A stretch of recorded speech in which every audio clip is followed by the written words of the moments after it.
Chapter 6. Jamey? What the fuck? Jamey staggered as the air shattered around him. He dropped his sword and almost dropped Henry before Charlie caught them both.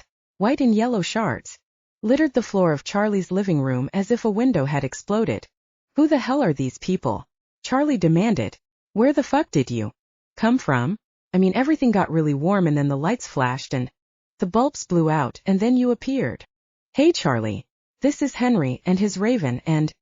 Jamey slid to the floor. With Henry, he had never been so tired. Kathleen Malloy.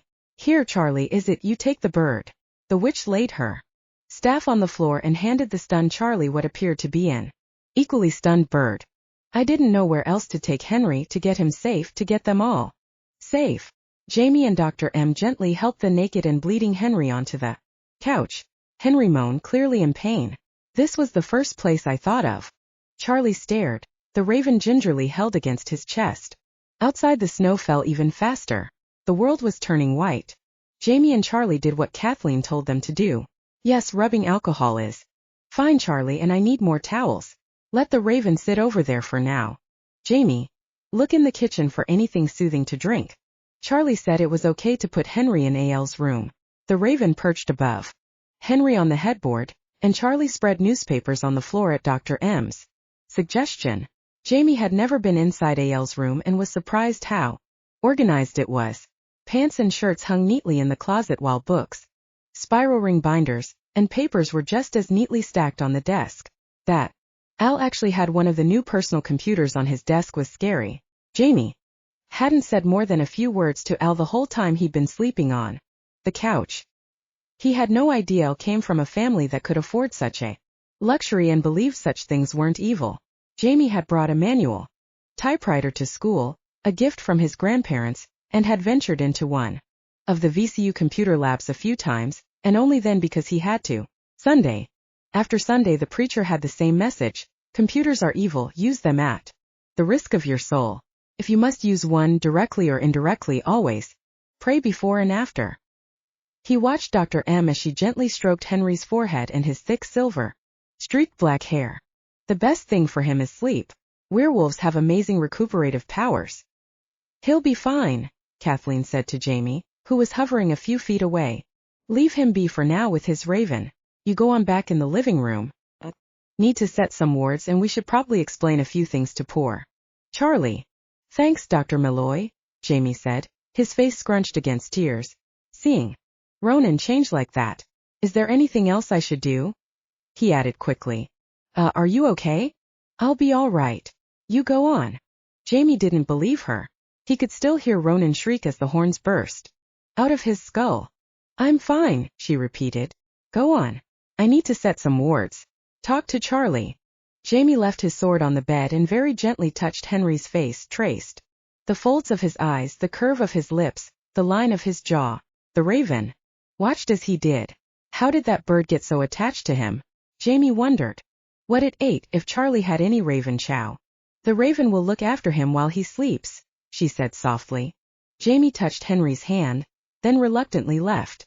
He could hear Charlie's muffled voice from his bedroom. It sounded as if he was talking to his mother or girlfriend. From the kitchen doorway Jamey saw it was still snowing. Huge flakes. He walked over to a window. Already the snow was halfway up the tires of the cars parked on the street. Jamey was sure the Richmond TV and radio stations were talking about nothing but the November snowstorm that blanketed a big chunk of Central Virginia. The grocery stores would be madhouses. By now shelves were emptied of bread, milk, eggs, and toilet paper.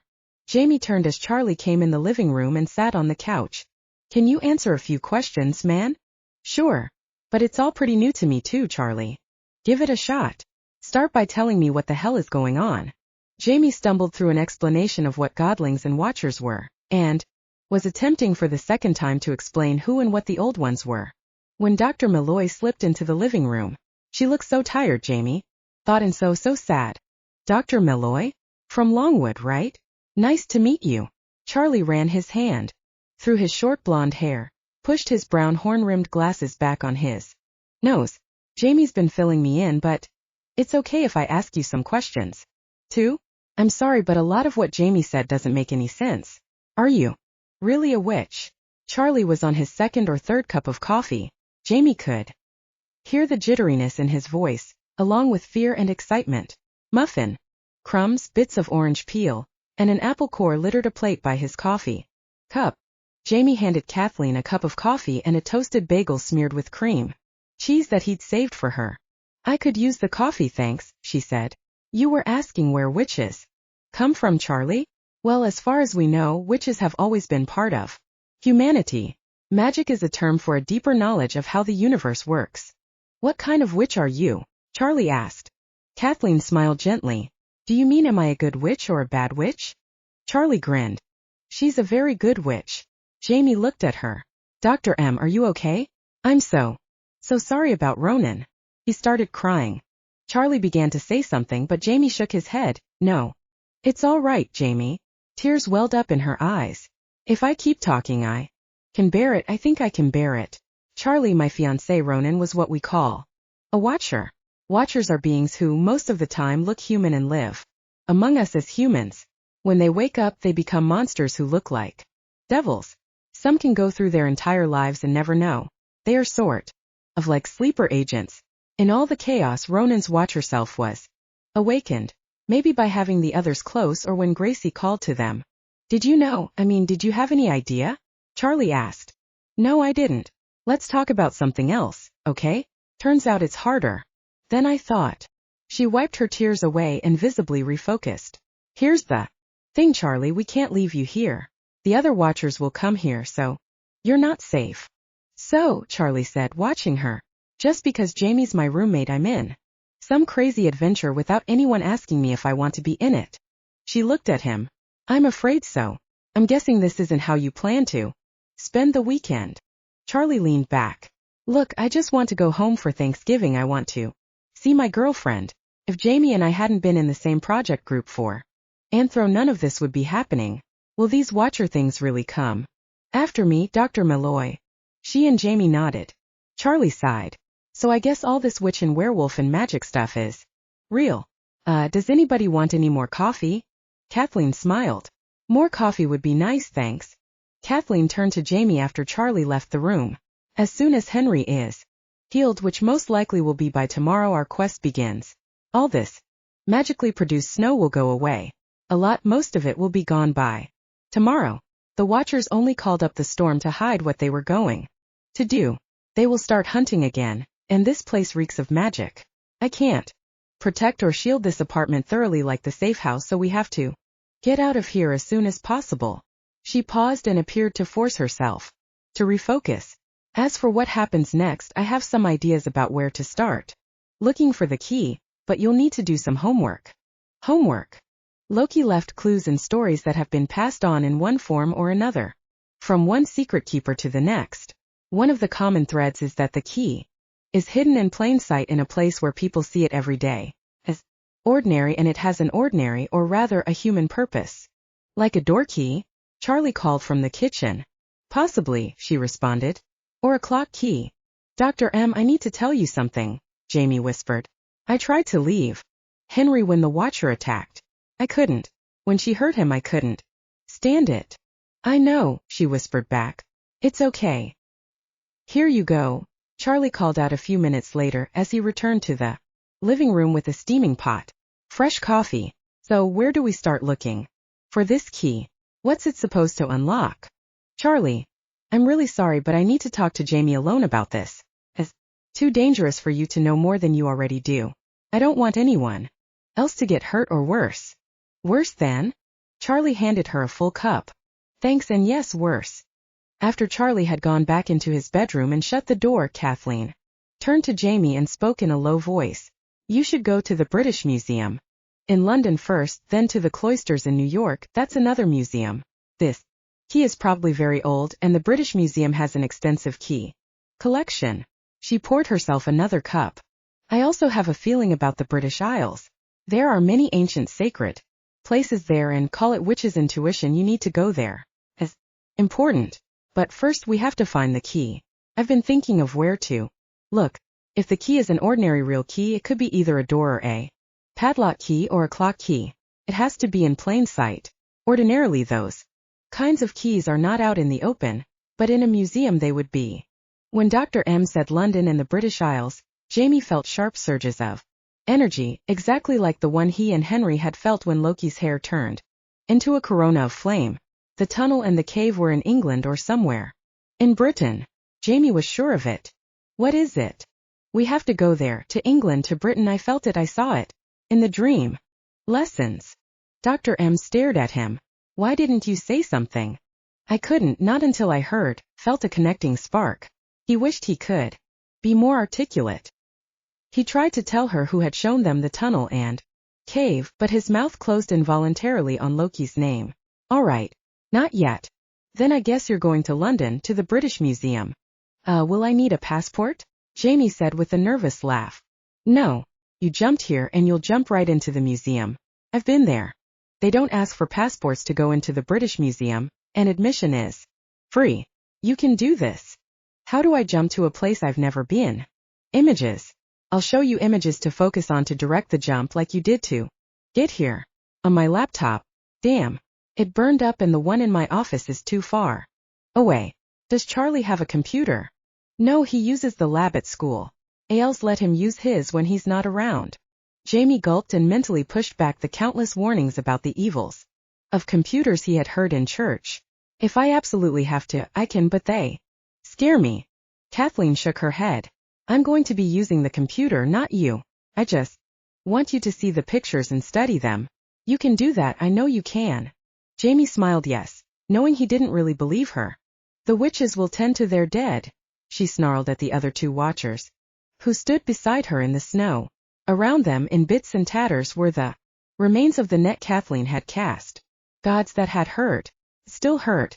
The snow melted as it touched them, causing steam to rise from their hot skins.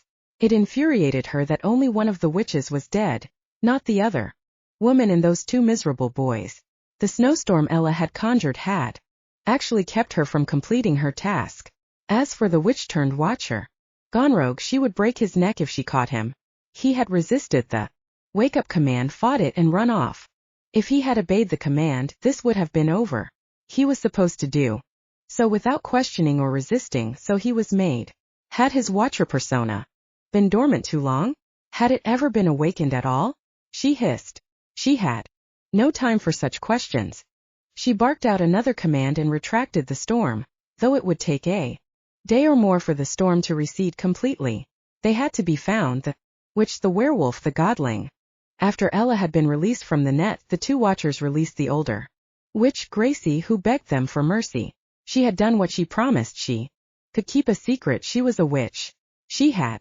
You have helped keep things as they are, as they should be. Take comfort in that. Ella gestured to the nearest watcher, who cut off the traitor's last desperate pleas by breaking her neck. The stupid witch knew there could never be any witnesses. What a fool. She actually thought we would let her live. When the snow melted, Ella would hunt. Wherever they are, I will find them. The raven woke Henry by tugging at his hair. Talk, talk, talk. Henry sat up, naked, in a strange bedroom with no idea where he was. They'd been by the river.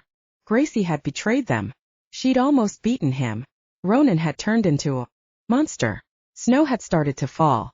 Henry looked down at his chest, his belly, his groin, his genitals, touching himself carefully in each place. No bruises, no cuts, nothing. Pruck, pruck, pruck.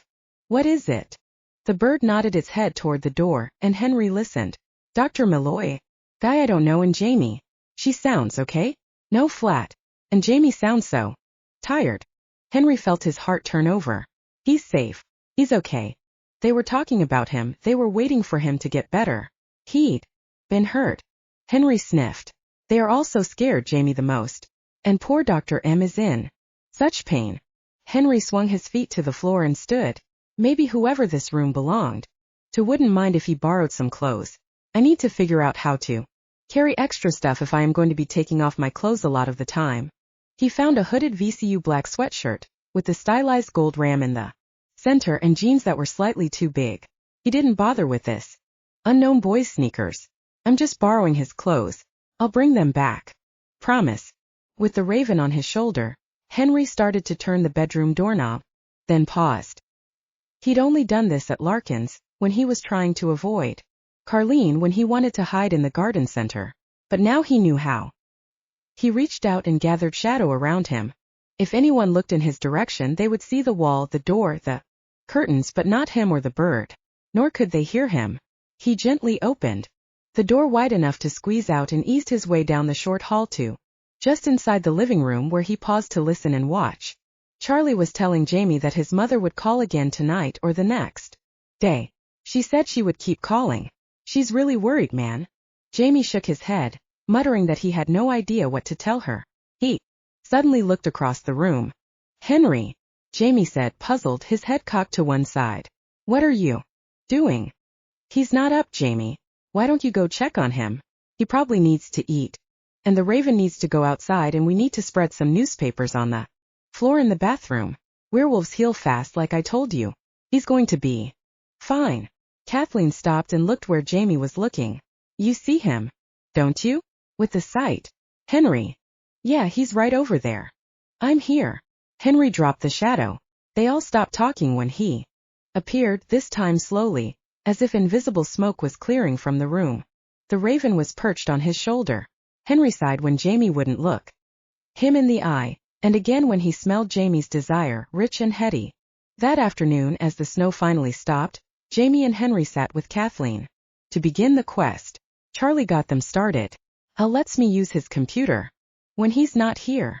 Chem engineering major's clock in a lot of lab time. He opened a desk drawer and fished out a notepad. Here's the password you wanted. Thanks, Charlie. Kathleen looked embarrassed. Charlie held up his hand. I know. Secrets. After Charlie left, Kathleen sat at Al's desk and turned on his computer. Henry and Jamey sat on either side on borrowed kitchen chairs. London's a big jump, especially for your first long-distance one, so I think we should break it up: New York, Reykjavik, Dublin, London. Now give me a minute to get on the call. A much more open network in the UK. Henry and Jamey looked at each other. Henry mouthed, network? Rick, what? Jamey shrugged. He had no idea either. Jamey had been to New York once for a high school class trip. They'd taken the train from Fredericksburg to Penn Station, then took in the usual sights: the Empire State Building, the Statue of Liberty. He'd been to Washington he didn't know how many times. And of course to Richmond with his mother and father to shop countless times. Henry had never been anywhere really except Richmond. He hadn't been able to go on the class trip to Washington in high school because his foster parents had refused to put up the bus money. He wasn't sure Henrico, Goochland, and Chesterfield counties counted as trips, but he'd been on a class trip to Patrick Henry's home in Ashland. He decided he could count that. Going to New York, never mind London, made him nervous, as did the computer Dr. M was using so casually. Jamey, it's okay if you don't remember much about Penn Station. That's what the internet is for. Study the internet photos and whatever films we can find. Kathleen looked at one boy and then the other. Got any questions? Can you slow down a little, Dr. M? Henry asked. Yeah, and the internet scares me, and so does that machine.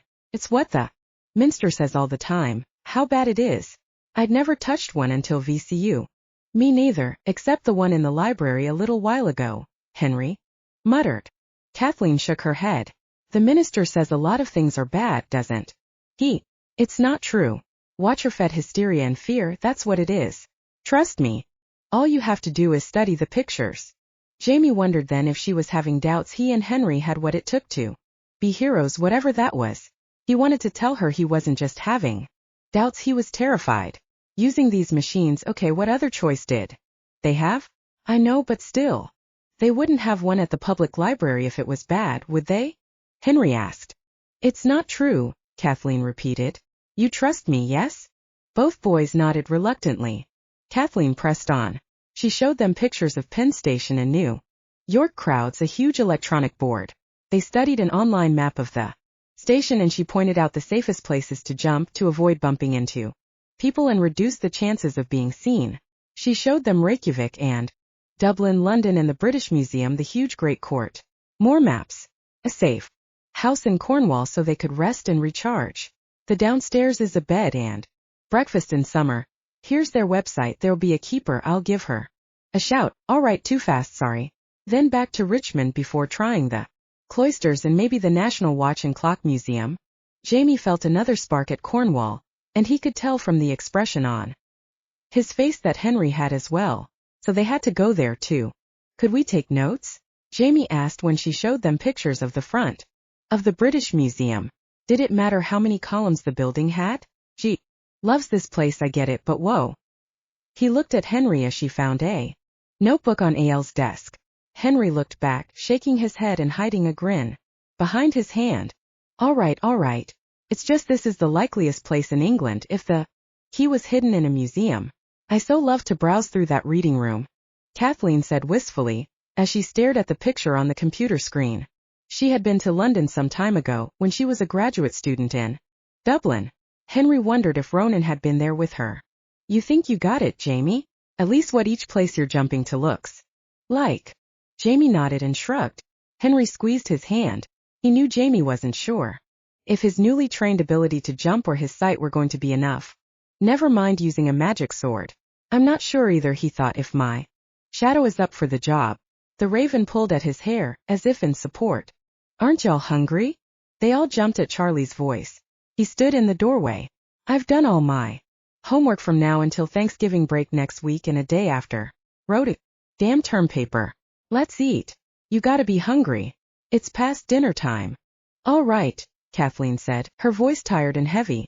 I'll fix some stuff. No, I want to. She stood, waving aside offers to help. Tomorrow morning is when you start this journey. And Jamey, before you ask me again, you don't need to worry about a passport. Every place overseas you'll jump to is so far into the country that everyone will assume you have already shown your passports at customs. Besides, Henry can hide you both in his shadow. All right, enough. She held up her hands in surrender as all three boys stared at her. Food, and I'll make you some tea that will help you sleep, and then to bed. All I got left is PB&J.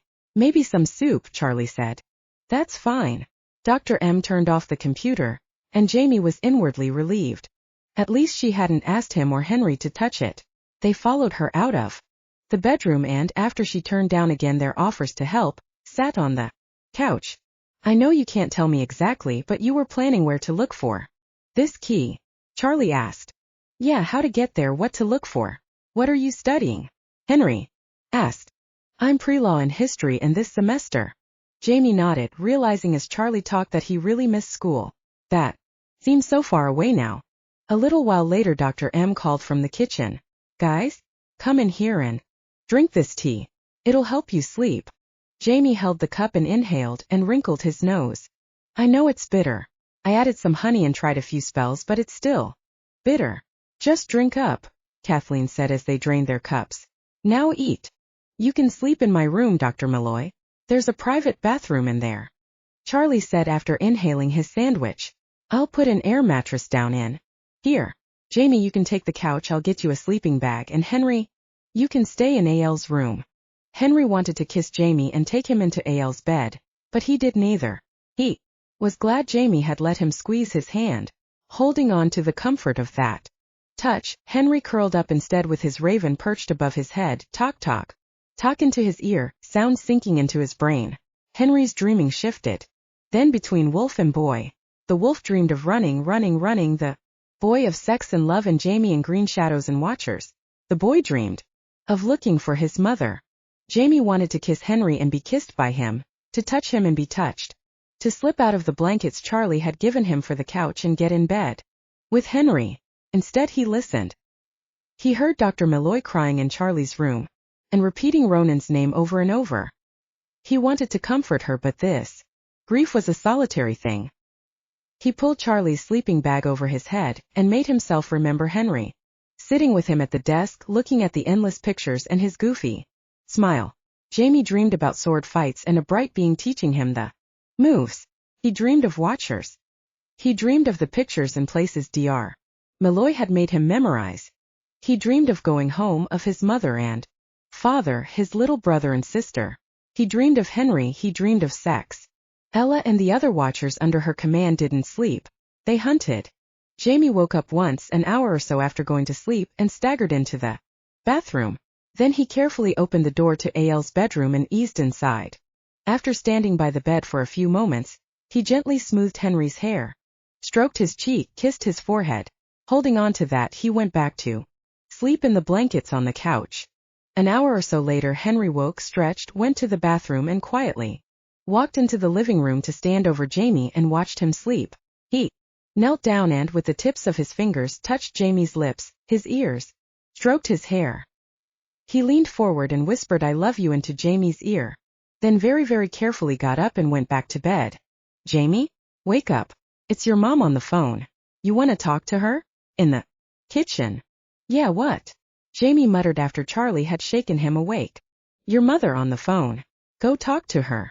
Okay. Jamey sat up, rubbing sleep out of his eyes. He had no idea what to say, and there was no way he could tell her everything that had happened since he'd last talked to her. "Sounds like she's been crying, man. Don't worry.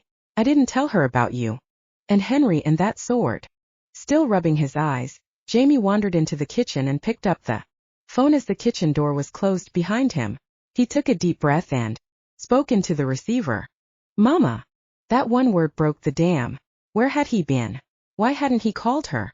The pastor said he could still be saved, could still be rebaptized, repent, forsake his sins.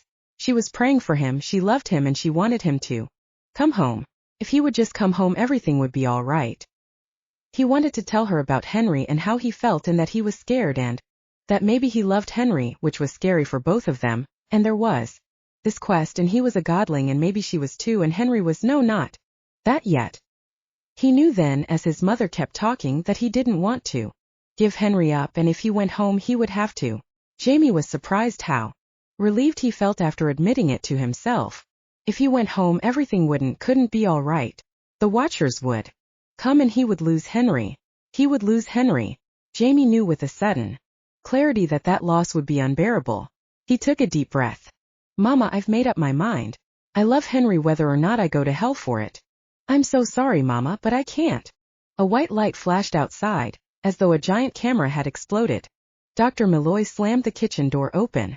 "Jamey, we have to go now. That was from a ward I set up down the street. They'll be here in minutes." She ran across the living room and down the hall and jerked open the other bedroom door. "Henry, get up."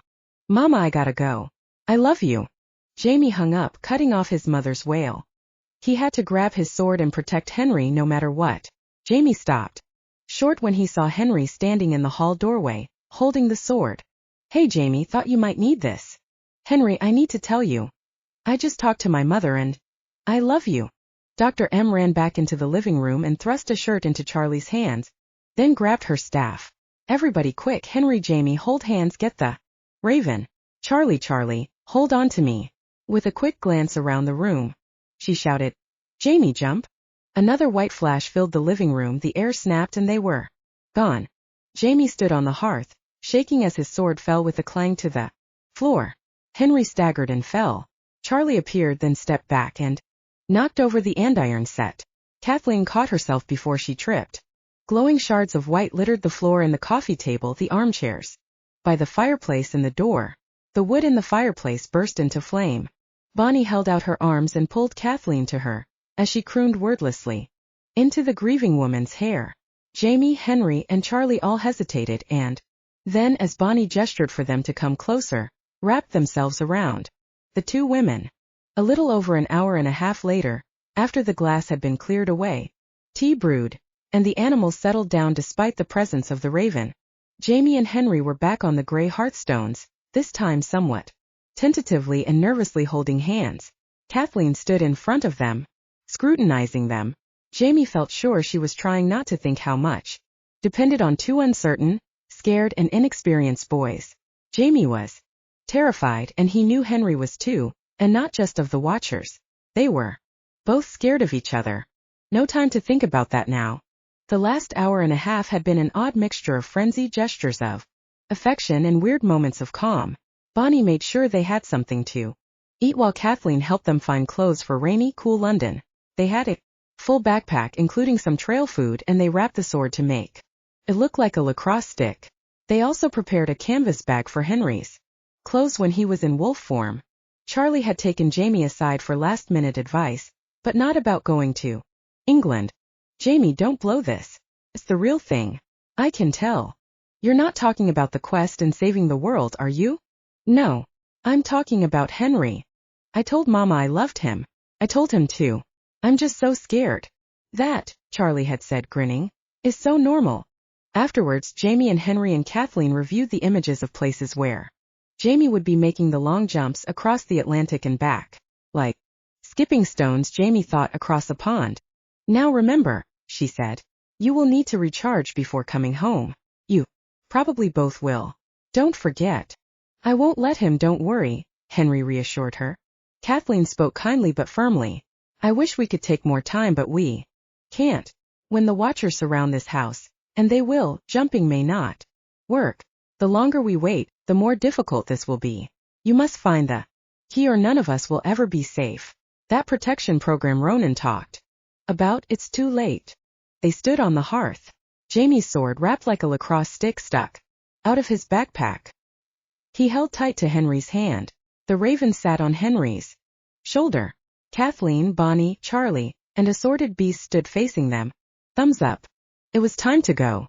Kathleen smiled. Ready? Yeah, Henry said. We are. Jamey gulped, nodded. He closed his eyes. Henry squeezed his hand and whispered, I love you too. Then they jumped in a flash of warm white light. Ella had received a new command from the senior watcher. Kill only if necessary. Prefer live captives so an example can be made. Other pets are grumbling and must be taught a lesson. At least the senior watcher had cleared her to not only awaken the rest of the watchers in the region but the demons and imps as well. Witness solutions were permissible, more or less. Rogue watchers, on the other hand, were to be exterminated, but that was a second priority. The used to be, which would eventually be hunted down. Even if his watcher DNA took the ascendancy, he could not be trusted. Ella was profoundly disturbed his true self hadn't taken control. She flicked her hands. There would be time to consider that later. She dispatched 3 watchers to search the neighborhood, though she knew they would find nothing. She snarled as she stalked through Charlie's apartment, which reeked of witch scent and magic, of pet and godling. Residual warmth from their recent jump lingered, but her prey was gone. She wanted no needed. Chapter 7. Sunday morning, November 22nd, 7:29 a.m., local time. The air popped and the white light surrounding them vanished. Is this Penn Station? Henry stared up at the huge black screen in front of them. He read aloud the words across the top. East gates at one end, departures in the middle, west gates at the other end. It was more than a little overwhelming, it was downright scary. The raven prucked in his ear. Calm. The ceiling was way over their heads. Beside them, people and luggage were coming off an escalator. All around them, more people were staring up at the same screen, checking tickets, gathering up luggage, setting luggage down, eating donuts, bagels, breakfast biscuits, talking, some yelling and running, others drinking coffee. It was chaos. Mama, look at those boys, that bird, they just appeared. I saw them. Look. Mama, look. Henry jerked around to see a girl, about 8 years old, staring and pointing. Her mother hushed the girl and pulled her away, while the child kept insisting she had seen them appear out of nowhere. A white light flashed. She wasn't making it up. Quick, next jump, Jamey said as he took Henry's hand and closed his eyes. Keflavik International Airport, Reykjavik, Iceland, 12:29 p.m., local time. Jamey opened his eyes. This time Henry remembered to wrap both of them in shadows. For silvery white aluminum statues, each facing a cardinal point, enclosed them in an invisible square. Above them a sign in English pointed toward the panorama bar. Henry, the raven on his shoulder, and Jamey stood in the exact middle of the space. As Jamey inhaled, exhaled, Henry squeezed his hand. Ready? Yeah, Henry said after taking a deep breath. Jamey closed his eyes. Trinity College, Dublin, Ireland, 12:30 p.m. local time. Jamey opened his eyes again. They stood on silver-gray cobblestones, Trinity's bell tower at their backs. As they faced the front gate arch, looks like a castle gate, Dr. M had said, with a big oaken door bound in iron with a smaller door inside. Stone buildings formed a 3-sided wall that enclosed the courtyard, just like Dr. M had described. She said this had been one of her favorite meeting places in graduate school. He closed his eyes. The British Museum, 12:31 p.m., local time. Jamey opened his eyes. He staggered. hit by a wave of exhaustion. Henry caught and held him up. They stood just inside room 38, surrounded by exhibit cases and what seemed like an infinite number of clocks and watches. Sirs, your backpacks need to be checked. Someone should have told you. Downstairs. And you, sir, the guard said, turning to Henry and looking down at his scruffy, hairy feet with some distaste. Well, I suppose those sandals will do. Your bird stays outside. However did you get up here past the guards? Are you with a film company? The museum is always happy to cooperate, but we do like to be informed in advance. Oh yeah, sorry, I forgot. We got separated, from our group. Henry grimaced and pulled Jamey toward the door. The guard, his hand radio out, turned to respond to an earnest question from an American tourist. Henry quickly pulled his shadow around the two of them and the raven. The guard gasped, poked at the air and sniffed as he looked left, right, behind and all around.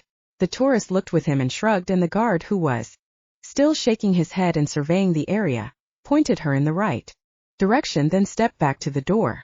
Henry and Jamey eased past a group of British school kids in uniforms and, surrounded by shadow, slowly went from glass case to glass case. A golden colored mechanical galleon-shaped automated clock, a spring-driven table clock, with an ebony veneer, decorated with silver and gilt brass mounts, clock keys, and so many door keys, silver, steel, iron, brass, pear-shaped, mushroom-shaped keys. Is your sight showing you anything? Henry peered into the nearest glass display case. How about this one? Look how old it is. Jamey shook his head, his attention drawn to another clock key that was even older, a plain, simple iron key with a single circle at one end and the teeth on the other. Someone magical had touched that key, but how long ago he had no idea. Surely before the key had been put in the British Museum. A faint glimmer of silver light lingered on it, flickering on, off. This one? It's even older. Henry stood at the next case. That one. Jamey saw the same flickering silver light, this time wrapped around the key like a silver thread. No, but a magical person did touch it. The key has to show signs of being, what did Dr. M call it? Glamored. What does that mean? You can't see something that's been glamored. But I can see the after effect when it wears off. Sort of looks like a flickering light. Remember Dr. M said that if something has been God-touched, there would be faint glowing. They went on to the next display case, this time for a closer look at the gilt copper and steel galleon-shaped automated clock. Tiny sailors stood ready, with hammers to strike the hours and quarters on bells in the crow's nests. That's the emperor there on that throne beneath the main mast, Jamey said, pointing after reading the description. Those cannons there worked like the real thing. They'd go off too with smoke after the hour was struck, I guess. I wish I'd had a toy like that, Henry said wistfully. I don't remember having a lot of toys when I was a kid. I don't remember much at all until I was in kindergarten. There's so much I don't know about you, Jamey thought, his hand on Henry's back. One more case to check out, that one over there. A handful of the clock keys in the last display case had been magic touched, but there was no fog, no god glow. Jamey wondered if he was leaving his own silver threads behind on the things he touched, who might see them, and whether other magical beings might wander through the museum. He held his hands over the display case and felt a faint vibration, a surge of energy. Henry, do you feel that? Here, give me your hand.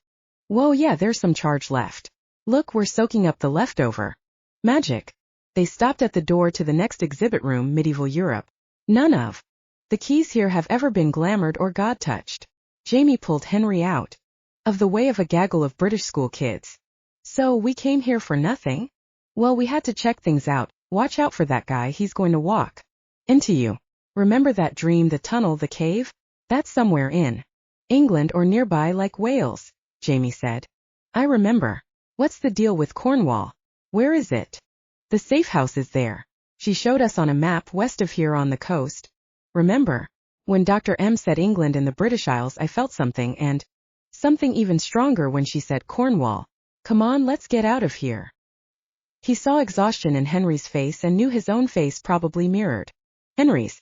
Dr. M had warned them they would need to rest and recharge. If they stayed in the British Museum much longer, the shadow hiding them would dissolve. The walkout was slow, especially on the stairs that led down to the great court and its white marble floor. The glass and steel dome overhead cast a shadowy net over the walls of the reading room. Outside, rain and cold. The boys and the bird huddled inside the tall Greek columns of the museum's south front. Okay, Cornwall next. Hey, wait, come back. Where are you going? Henry said as his raven began flapping its wings. It paused and nipped him on the ear. Pruck, pruck, pruck, pruck, another nip, and took off into the rain. What did he say? He'll meet us at the safe house. He knows where it is. He wants us to go there now.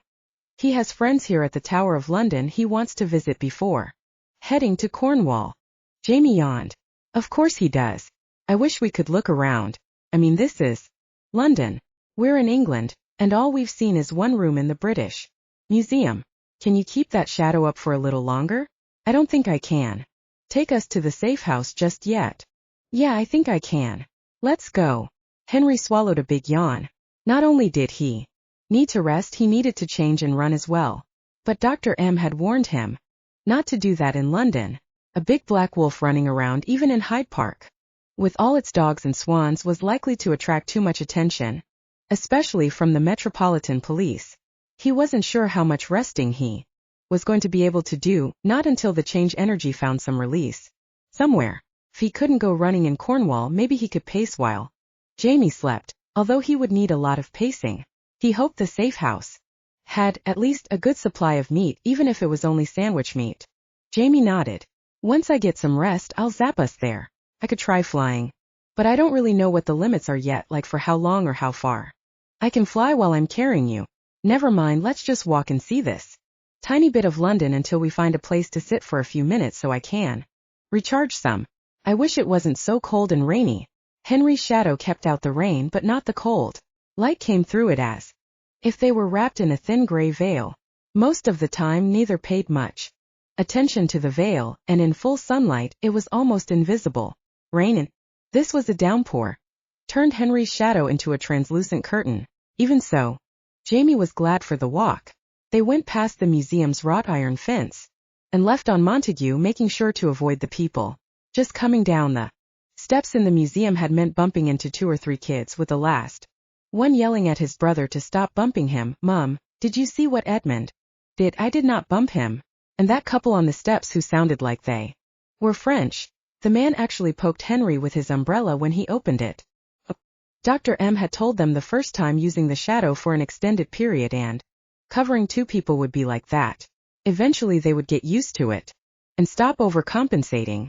At least the shadow muted their voices. Jamey wished they could stop at the hotel at the end of the street. It looked warm and welcoming. He led Henry across the street into Russell Square's park, to the nearest bench to sit down and watch the rain as they rested. Jamey, I'm ready, Jamey said after gently poking at the gray veil around them. He closed his eyes. It was still raining. Jamey and Henry stood inside a small walled garden, facing what looked like a sunroom in the back of a blue and white house. They could smell the ocean. You know, I've never seen the ocean except in pictures and on TV and in movies. How do we get into the house? Henry looked around. The walls of the garden were just high enough that he doubted the 2 of them would attract much attention from the neighbors. That and the house was warded like the safe house in Richmond. Knock, I guess. Ring the doorbell. Dr. M said there was a keeper here. Come on, Jamey said. Henry followed him through the garden, which appeared to need weeding, to the back door. Henry knocked. Jamey touched the wind chimes that hung above the door. No one answered. More knocking, more wind chimes. Still no answer. That's weird. Maybe the keeper has stepped out. Dr. Malloy did give me a sort of backup key just in case. Jamey glanced around nervously. He knelt down until his face was on the level of the knob and whispered the words Dr. M had taught him into the keyhole. Jamey felt them gain weight as they left his mouth and slid inside, pushing against the first pin of the lock.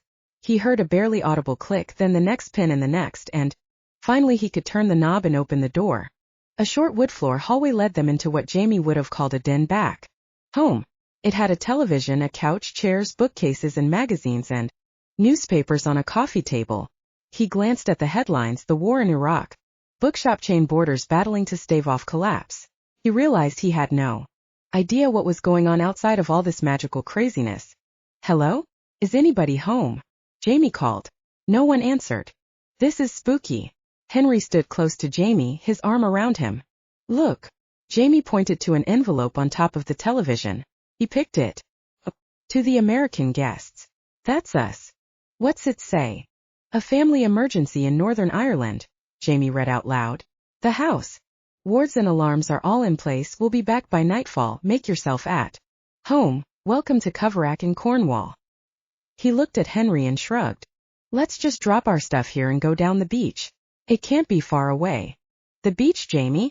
I really have to change and I want to see the ocean, but I mean, is it safe to leave without a witch around? Dr. M told us to stay put. When we got here, right? Henry asked, frowning. I know you need to change. I can feel the energy. You can run on the beach and see the ocean from inside your shadow. Nobody'll see you. And the wards are all set up and the keeper's coming back. It'll be okay. Come on. Now that she had awakened the rest of the watchers within a 50-mile radius of Richmond, it didn't take Ella long to sniff out the safe house. Once the Central Virginia watchers were awake, she would consider taking on the houses, shields and wards, but not this morning. Instead, she set the others to stand guard. No one was to go in or out of the house without her being informed. Hidden in her own shadows in the parking lot of the church next door, Ella called up the lesser demons and imps, awakening them for the first time in this cycle. She keened a high, sharp note that no human ears could hear. She didn't care if any pet dogs went crazy. Human discomfort was the least of her worries. She waited as she sensed the subterranean rumblings made by the demons and imps breaking out of their eggs and digging to reach the surface. The first church service had started at 8:30 a.m., but as far as she could tell, no one there had detected her or the other watchers. She wasn't concerned about the gaping holes the congregation would find in the parking lot when the service was over. Ella saw movement at the safe house's back door. A human, a boy. Ella recognized his smell from the apartment they had searched a short while ago. She was sure he knew something, that he was here coming out of the safe house made her certain he did. She signaled the nearest watcher, who was hidden in a tree growing by the fence between the church parking lot and the safe house's driveway.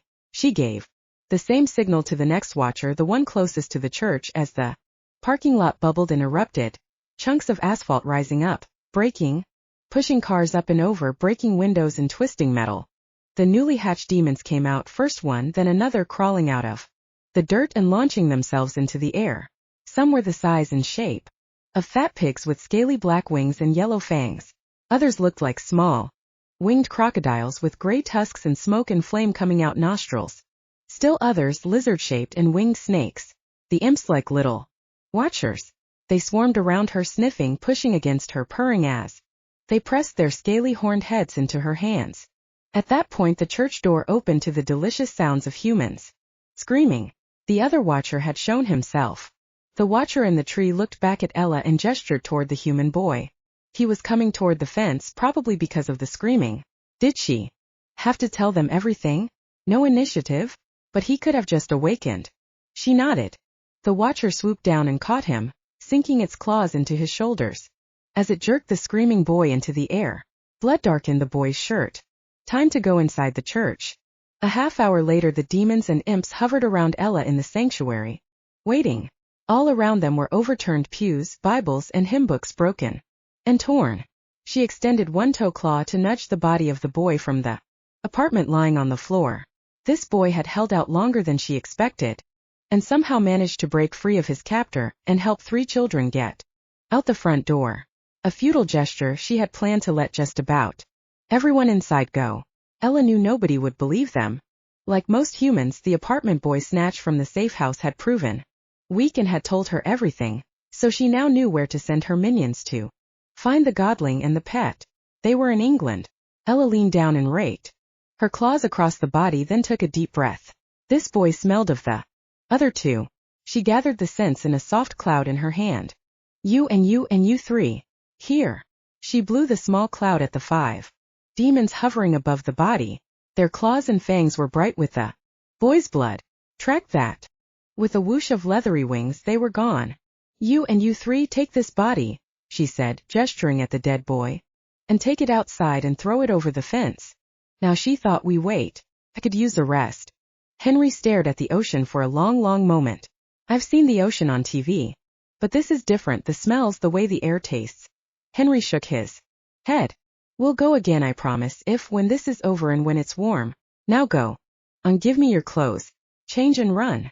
Henry peeled off his sweatshirt and t-shirt and handed them to Jamey. Both boys were standing inside his shadow, which was now the color of sand and sea. The waves tumbled into the beach. Jamey stuffed each garment into his backpack and waited until Henry became a black wolf, who licked his hand, then headed off, taking his shadow with him as he ran down the beach. Jamey could just see Henry's wolf shadow flickering along the sand and the rocks, the slight image of almost paw prints, the slight splash as the wolf ran across pooling water. Now that they were here, he realized how tired he was. Yawning, he dropped his pack and his sword, still wrapped like a lacrosse stick, and sat on the pack to wait. At least it had stopped raining, but the overcast sky was still a dark gray, which probably meant more rain was coming.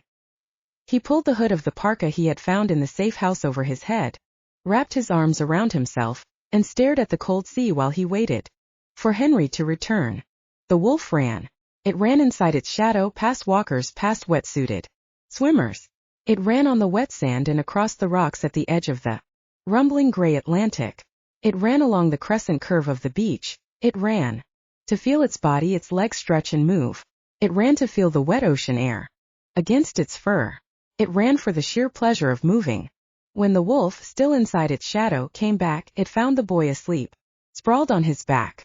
The wolf, its tail wagging, licked the boy's face until he yawned awake and sat up as the wolf pushed its head into his chest, took his parka in its teeth and pulled, pawing at his legs. Then it stepped back, wagging its tail, waiting, whining softly so the boy could see what it dropped on the sand. You found an old frisbee. Do you want to play? Jamey felt oddly energized, even though he should be tired. When Henry had licked him and headbutted him, he'd felt a sudden surge. Leftover change energy, maybe? He glanced around. It was a cold and windy Sunday afternoon. A couple was surf fishing, a little knot of others was trying to get a kite up in the air, a few more were walking and looking back over their shoulders at the boy talking to himself. The clouds had gotten thicker and grayer. Can you extend your shadow again? The wolf looked at him, headbutted him. Guess not, huh? So you want to play, Henry? I'm talking. I can't, I shouldn't be talking to you like you're my pet. I'm sorry, I'm so sorry. The wolf picked up the frisbee and pressed his body against Jamey's legs, stopping him as if he were a cat. Then he looked up and dropped the frisbee in front of Jamey and licked the boy's hand. Are you telling me it's okay that you want to play as wolf? I don't think we'd better play on the beach, Henry. People are looking and we're not supposed to attract more attention than we have to, remember? Me tossing a frisbee to nobody might get noticed. It already looks like I'm talking to myself. The wolf licked his hand again and pressed his body and his head against Jamey's legs. It followed Jamey up the path to the street and to the safe house several blocks away. When Jamey closed and latched the garden gate behind them, he threw the frisbee and the wolf ran, jumped, caught it in its mouth, a flip, then back to Jamey to drop it at his feet. Throw, run, jump, catch, miss, throw, catch, return, until finally the wolf left the frisbee on the grass. With a howl it released its shadow onto the wind, pale fragments, tearing and shredding. It shifted, body lengthening as fur, fangs, claws retracted, receded, until Henry stood there, naked, stretching out the soreness the change always left behind. You don't think people can hear you howl? Let's go inside. It's cold. You should put something on in case that keeper shows back up, and we need to eat and sleep. I'll see what I can find in the kitchen. Jamey yawned as he opened the door and went in without looking back. Henry looked up, wondering first where his raven was, then remembering it had said it would meet him at the safe house. He followed Jamey inside and grabbed a robe from one of the bedrooms. He went to the kitchen, drawn by the smell of chicken soup, stopping at a display rack in a corner in the dining room. The rack was filled with pamphlets about the tourist attractions in Coverack and nearby Port Isaac, where Doc Martin was filmed, St. Ives, the Lizard Lands, and the Lost Gardens of Helligan, Tintagel Castle, the Eden Project. Jamey, isn't that a cave or something below Tintagel Castle? Right here in the picture. Jamey glanced at the pamphlet and stared at the picture. I saw that when we were looking at stuff with Dr. M. Merlin's cave. It's really a tunnel. Remember? and it goes straight through under the castle. All right, but rest first.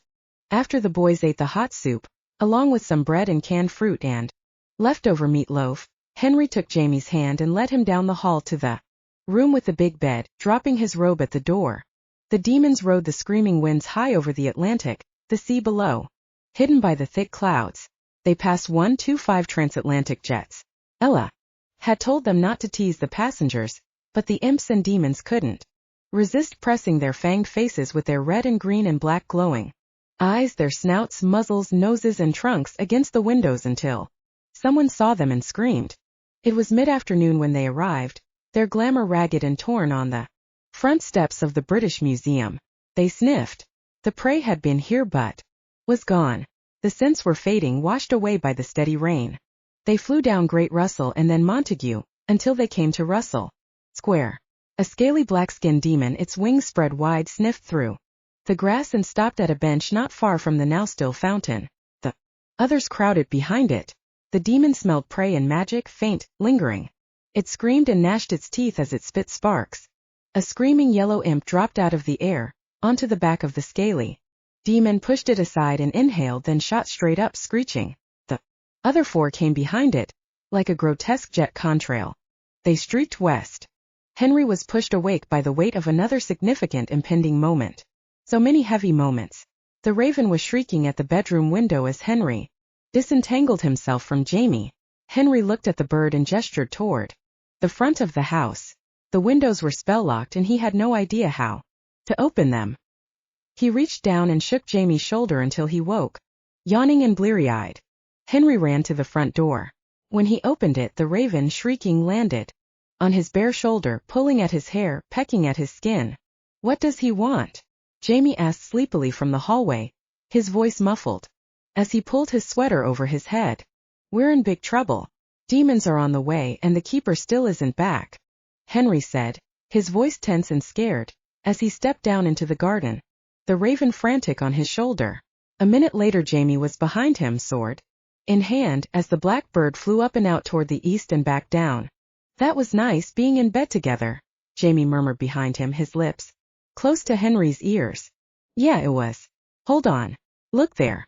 They saw them and heard them. The fast-moving cloud shrieked. "Get ready." Henry sighed. "Why do I always have to fight monsters buck-ass naked? At least I got some sleep. Without it, changing would be hard." As it was, he didn't have enough energy to call up his shadow. He took a quick, sharp breath as the change energy popped and cracked beneath his skin. He dropped to the ground, his fangs and claws extending, his skin rippling as his hair grew and thickened into fur, his nose lengthening into a lupin muzzle. Jamey stepped in front of Henry, sword in hand. The warding magic around the Coverack safe house was old and way past needing renewal. The yellow imp arrived like a missile, its wings outstretched as it smashed straight through the shield, which exploded into bright shards of light that fell and broke over everything.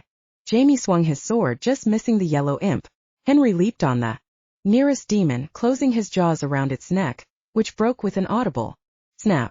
The raven dove at the imp as two more creatures, another imp, another demon, dropped out of the sky.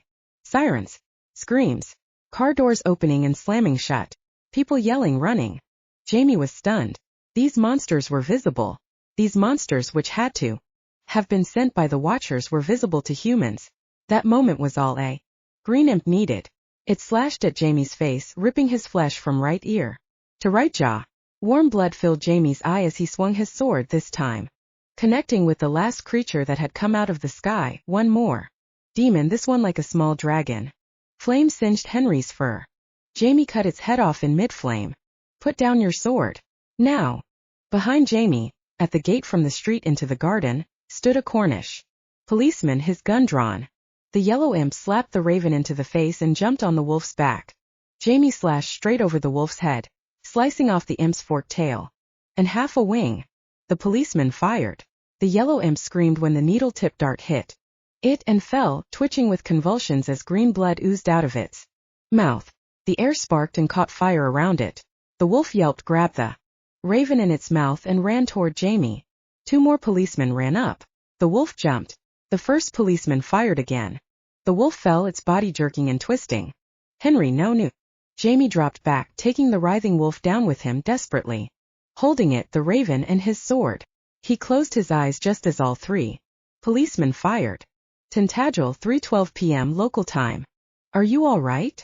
Jamey opened his eyes, holding Henry's naked body against him. That dart, are you okay? The cop hit you, remember? It hurts like shit, but I'm okay. Henry rolled off Jamey and sat up, shivering as he tried to cover his crotch with his hands. He could smell Jamey's terror-tinged fear and the stink of burnt hair. He hurt all over.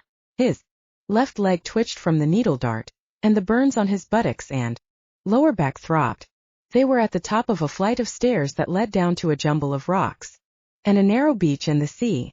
Behind them and above them more stairs led up to castle ruins. Straight ahead a sharp cliff, then green and a building, a hotel he remembered from the pamphlet. He turned to Jamey. Look down there, I think it's Merlin's cave. I can't call up the shadow right now. Are you okay? Your face is cut up and you're bleeding. He touched Jamey gently with the tips of his fingers, tracing a cut on Jamey's cheek. This is what we saw in the dream with the old god. I can feel it, there's power here, or was down in Merlin's cave. Wrap this sweater around your waist before those tourists see you naked. We'd better hurry before more monsters find us. They limped down the stairs, then over the jumble of rocks and across the tiny, wet beach, and almost made it inside the cave when the tourists who had been taking pictures turned around. Good Lord, that boy's naked. He's got a bird on his shoulder. A woman pointed as she took their picture. Hey punks, cover up, there are kids here. A man yelled. Henry, get inside. Jamey hissed and turned to face the tourists, waving his sword in the air. We're in a movie, it's okay really. The man and the woman stared as he ducked inside. The minute Jamey stepped into the mouth of Merlin's cave, the shouting and yelling of the tourists stopped. He was surrounded by black rock streaked with white quartz. A headlight leading to the other end of this misnamed cave. Henry, I'm right here. Henry was naked again, the sweater had fallen off when he ran. He held the raven, whose wing was hurt, against his chest, and his leg twitched as he walked. Jamey took his hand, and together they felt the magic in the place surge, as if it had been waiting for them. Loki had walked here. Jamey led Henry toward the light at the other end. For one brief moment, they stepped out into more rocks, with a view of sand and sea, but the path took them past the opening and inside the quiet of another cave. Magic was thick around them. They stood still on the cold and damp stone floor of the cave and slowly looked around, catching their breath, holding on tight to each other. Behind them, dimly like a far candle, was a greenish light. Henry smelled trees and rain. A faint glow etched Jamey's sword. Where are we? Henry whispered. I don't know, but we are inside that dream, Jamey whispered back. They took uncertain and slow steps forward, the stone floor warming beneath their feet. Their bodies still hurt. At least Jamey had stopped bleeding. A few more steps and they saw signs that someone had once lived in the cave. Handmade shelving stood in one corner, filled with clay jars, cups, and plates. Strings of dried fruit hung from the top shelf. Henry wondered how long the apples, pears, onions, and other vegetables had lain there preserved, he guessed, by the magic. A few more steps and they stood on mats woven out of grass. The raven prucked, and a tall, bright being stepped out of the shadows, its hair a halo of fire around its head. Sparks fell on the grass mat and the floor. Loki. Jamey half extended his hand. Did one shake hands with a god? Welcome, godling. Welcome, pet, child of Lycaeus. You are the first pair in all the years since we left to have made it this far. Here I am, Gwydion. Puck. Gilfaithwy Angus. Here I spoke with Merlin, and here I taught him magic and who he was, and who Arthur was, and why Merlin had to teach him. The being spread its hands, scattering light around the cave, loose tongues of flame, drifting like candles burning in the air. We are trying to find the key you left, Henry said. We dreamed of you and this cave. The being nodded. I know. I wait at different places. Can you tell us where the key is? Where to look? Is it here, in this cave? Somewhere in England? In Wales? Jamey wondered if there was something they should be giving this god, a burnt offering like the Israelites did. But then he was sure a burnt offering wouldn't work with Loki. I can only give clues, the being said, shaking its head. All I can tell you is that there is no key here for you. You must look not out but in. We came all this way, almost get killed by those little monsters did you make. Those two? Never mind, those cops tried to take us out for nothing. Henry said, his anger rising. But, Jamey squeezed his hand as if to say, kind of dumb to argue with a god. The Raven pinched Henry's shoulder in agreement. Not at all. To get this far you both had to learn many things, who you are, and who you are together and what being together means. I walked this land and you had to walk where I did and take in the magic as you have done. Did you walk where we live? Henry asked. Yes, but here I lived. Where do we look next? Can you tell us that? Jamey asked. The being stepped closer, so close that they could reach out, touch it if they dared. The key awaits you at home. It is so close that you can already see it. Look. In, not out, the being repeated. To their shock, it reached out to each boy. Arms extended. It touched Jamey and Henry on opposite cheeks. Henry moaned, his body twitching. Jamey did the same, then wept. The being vanished in a sudden flame. Great. We're in a cave somewhere in Britain. I'm naked and you look awful. The birds hurt, I'm still twitching, and a god just told us that the key isn't here. Now what? Jamey pulled Henry and the Raven against him, kissed Henry and closed his eyes. Cherokee Road safe house, noon local time. Bonnie had scrounged a black t-shirt and jeans for Henry from downstairs. The boys sat with Dr. Malloy around the dining room table for lunch, but no one felt hungry. The sounds of Bonnie knitting and talking to her animals were a faint murmur from the living room. Jamey carefully touched the bandage on his face and glanced at Henry, wanting to check his injuries too. Cornish police, unlike most UK police, Dr. M said, who had looked it up, use taser stun guns with needle-tip darts that deliver quite an electronic punch. Enough, apparently, to kill an imp. So Loki said the key is nearby to look in, not out, but what does that mean? Jamey inwardly groaned, only half listening. She must have asked what Loki meant 100 times. Charlie was dead.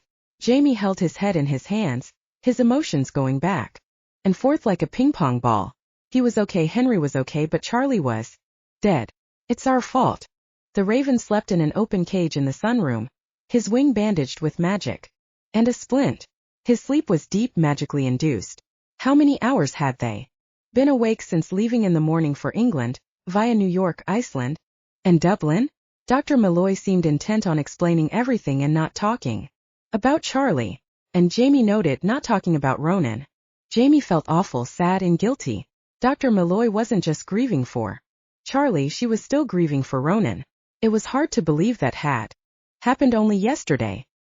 He didn't want to think about the sound Charlie's body must have made when it had been dropped on the gravel in front of Bonnie's garage, but he had seen the bloodstained stones. Charlie, I'm so sorry. If it hadn't been for Henry and me, for me you'd be alive. Dr. Malloy had told them about Charlie minutes after they had materialized on the gray stones of the safe house's back patio, even before they went inside the house. The Watcher's minions, the demons and imps, threw his body over the fence. Maybe an hour and a half after you left, she had met them on the back steps, wrapped in a heavy hooded black cloak, like some ancient queen wrapped in dark shadow. He went outside without telling anyone, past the shields. He wasn't an enemy, he could go through them. I was in the ritual room. By the time I got upstairs it was too late. Can we see him? Jamey had asked slowly as he followed her into the house. I don't want you to see him. They tortured him before he died. When we get out of here, I will take his body to his apartment and call the police so they can find him and call his parents. It's not a good solution, it will be awful for his family, but it does prevent disclosure. Although at this point I'm wondering if it's time to stop worrying about that. Dr. M, those Cornish police guys saw everything. The imps, the demons, us disappearing. I'm guessing disclosure probably doesn't really matter anymore. Henry said. We'll watch the BBC later to see if it got on the news. I can get it online. On the house computer. Dr. M shrugged. No phones but the internet, yes, if I can get through to the call. Go figure. They let themselves be seen, you say? That means the rules are changing. Apparently they figured it was worth the risk of disclosure to take you both out. I want to see him. I don't care how he looks, Jamey said stubbornly. Bonnie emerged, grumbling, and for a little while they were distracted by showers, getting dressed and bandaged, and cleaning the kitchen while Bonnie boiled water for tea. Then they all went downstairs to see Charlie's body. Later, Jamey wondered if that had been a good idea. Charlie's body had been so broken and raw. The monsters had ripped and cut off big patches of his skin, torn out his fingernails and toenails, broken his fingers and toes, and smashed his hands. Jamey made himself keep looking, cataloging one horror after another, feeling somehow that he owed Charlie this and that he needed to bear witness. Henry held his hand while he looked. Would the Watchers and their monsters have done the same to us? Jamey asked. When he couldn't look anymore, knowing he was going to start crying soon. He had information they needed to find you. They would have done far worse too. Both of you. They want to scare any other pets or godlings and prevent any future disclosures. That's the purpose of their existence, that and keeping magic suppressed and preferably secret. The old ones created them to control and limit the eruptions. What they did to Charlie is a warning to you too. Personally. She drew a sheet over Charlie's body and reset the spells that kept the body in stasis. Let's go upstairs and have some tea.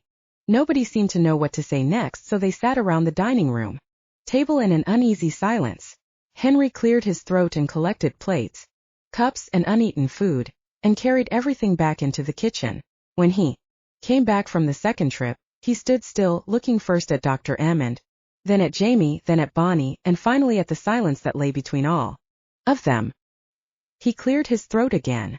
I didn't know Charlie very well, hardly at all. I sort of knew Ronan from when he gave us fighting lessons. I wish I could have known both of them better. I would have liked to have been their friend. I don't know what else to say to either of you except I love you and that I guess we have to keep going on with the plan. Bonnie nodded, half smiling as she squeezed Dr. M's shoulder.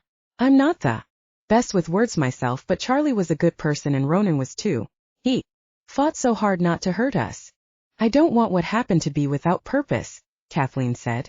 You two do need to learn more about what's facing us. Jamey nodded and then let himself cry. Ella had no time for any of this. The godling and the pet had returned. She had sensed the rippling in the shield surrounding and enclosing the safe house. They had somehow survived the attack in Cornwall.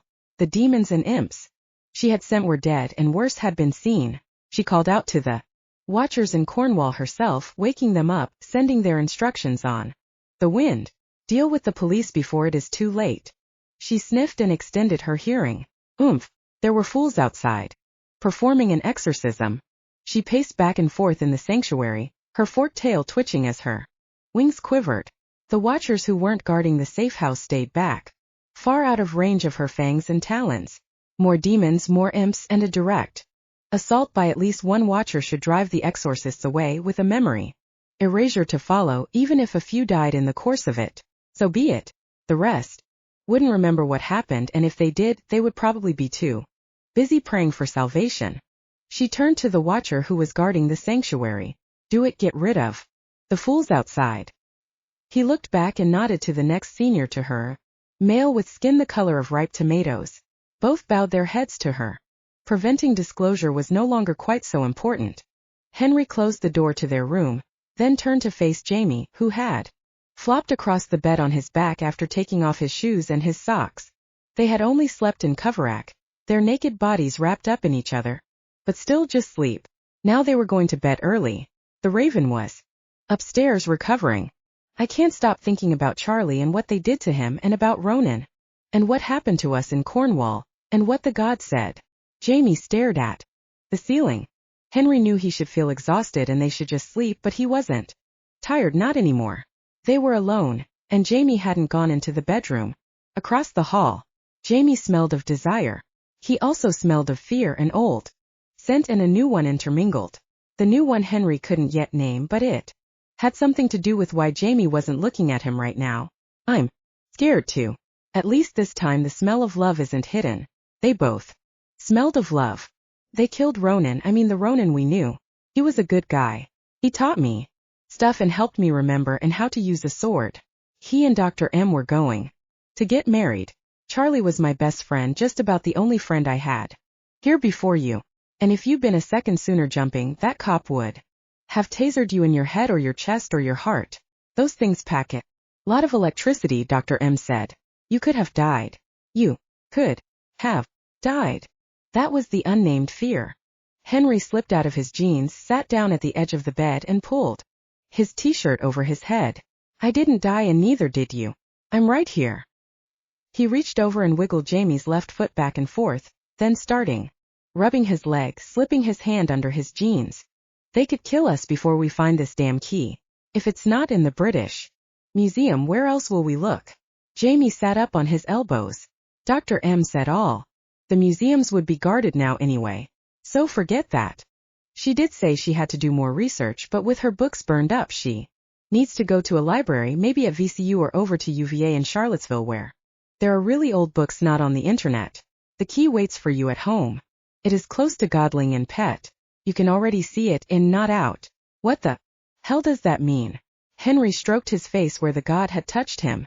It's not much of a clue, and Dr. M said that maybe we could get other werewolves to help.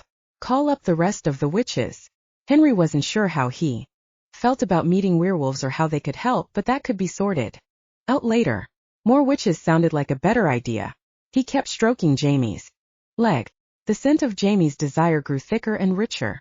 What are you going to do about your mother? I don't know. I don't know how we could do this if I were around her, or my father for that matter, and I'm still scared, but you almost died. I almost lost you. Jamey slowly, carefully added. I told her I loved you. I know. I love you too, Henry said, his voice thick with desire. He looked at Jamey for a long moment, his hand on his leg. I'm naked except for my underwear, and he can surely see my erection, and he hasn't gone across the hall or pushed me away. Henry wondered briefly just how many stray pieces of clothing he had left behind at Larkin's here in England, and if he was leaving scent behind. He slipped off his underwear and lay down beside Jamey, his hands traveling up Jamey's leg, stroking his stiff penis, then pushing up his t-shirt and stroking his chest, his erect nipples until he was touching Jamey's face. Part of him wanted to ask if this was all supposed to be still some secret from Jamey's folks, no matter what he had told his mother. He didn't, though. Henry knew the answer. He wasn't sure he wanted to be anyone's secret, but for now this was enough. Jamey leaned closer and kissed him, stroked his face, his movements uncertain and hesitant. Henry growled as he fumbled to get Jamey's jeans and t-shirt off. Jamey's body was so warm. It'll be quicker if I do it, Jamey whispered, his voice as low and as slow as Henry's growl. T-shirt, jeans, underwear, and except for their pentacles, they were naked and inside a thick cloud of desire, their erections rubbing against each other as they kissed, mouths licked, nipples, skin, and wet mouths finding and enveloping hard cocks. Henry felt like he had been dying of thirst and not known it, but now he could drink all he wanted, and it was Jamey he wanted to drink. Henry drank. Ella was pleased. Only a few of the selected church members hadn't survived the brain erasures, and she made sure those who did had no memory of the deaths they'd witnessed. The others wouldn't be believed. As for the bodies, they were given to the imps and demons to eat. Any bones were to be thrown into the river down at Pony Pasture Park. She nodded in satisfaction as the watcher who had dumped the bones finished his report. She noted he licked his lips and didn't ask if all the bones had made it into the river. As she had planned, the church would remain a base of operations. The churchgoers had thought they could exorcise the building. Fools. She glanced around at the ruined sanctuary. Bloodstains, a few leftover body parts that would have to be eaten or cleaned up, other bits of debris. Now she could focus her energy on an assault on the safe house.